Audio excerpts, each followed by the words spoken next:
Friends நம்ம இதை பற்றி பார்க்க போகிறோம். மல்லி வர பெரிய எபிசோடில் என்ன இன்ட்ரெஸ்டிங்கான சுவாரஸ்யமான விஷயம் நடக்க போதாங்க பார்க்க போகிறோம். வாங்க வீடியோக்குள்ளே போயிடலாம்.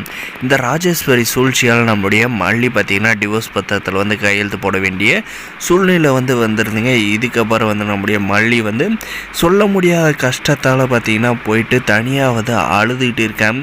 ஆண்டவா, எனக்கு நீயா பார்த்து அமைச்சு கொடுத்த வாழ்க்கை, ஆனால் இப்போ என்னுடைய வாழ்க்கை என் கையை விட்டு போயிடும் போல இருக்கேன்.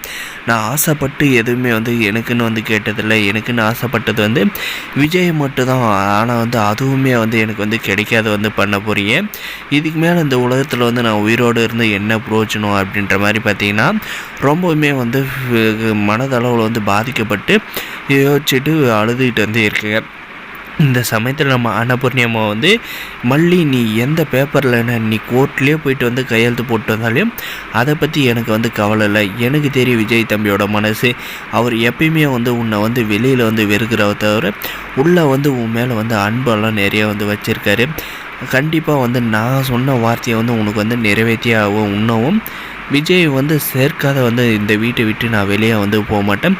அதுபோக உங்கள் 2 பேரும் சேர்த்தா தான் மட்டும்தான் பிஞ்சு குழந்தை வெண்பா நல்லா இருப்பா. இல்லைனா அவளுடைய வாழ்க்கை திசை மாதிரி போயிடும். இவங்கெல்லாம் சொத்துக்கு ஆசைப்பட்டு நம்முடைய வெண்பா நடுத்தெருவில் நிப்பாட்டாத விட மாட்டாங்க.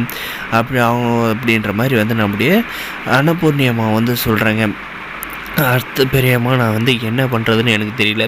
என் அண்ணனும் அண்ணியும் எனக்கு ஒரு நல்ல வாழ்க்கையை அமைச்சு தரேன்ற பேரில் ரெடி பண்ணாங்க. ஆனால் பார்த்திங்கன்னா அதுவுமே கடவுளோட அருளால் நிப்பாட்டி எனக்கு பிடிச்சவரோட இந்த கல்யாணம் நடந்தும் இவ்வளோ பிரச்சனை என்னை இது வரைக்குமே விஜய் வேர்த்துக்கிட்டே இருக்கார்.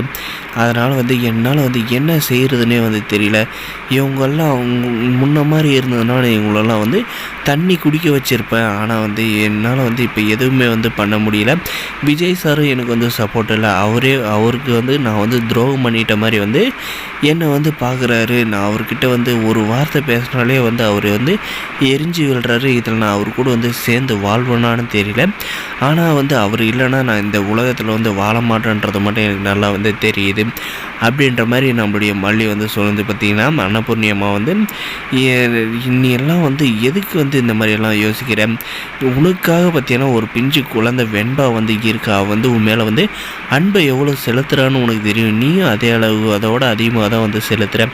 அவளுக்கு அவசரமான கூட நீ இந்த மாதிரியெல்லாம் யோசிக்காத. விஜய் கூட சேர்ந்து வாழணும்னு நினையும். மற்றதெல்லாம் நான் பார்த்துக்கிறேன் அப்படின்ற மாதிரி சொல்லி ஆறுதல் படுத்த போகிறாங்க. வேறு பெரிய எபிசோடில் இதெல்லாம் நடக்குது. இந்த வீடியோ பிடிச்சிருந்தா லைக் பண்ணி மறக்காத நம்ம சேனலை சப்ஸ்கிரைப் பண்ணி வச்சுக்கோங்க. தேங்க்ஸ் ஃபார் வாட்சிங் கைஸ்.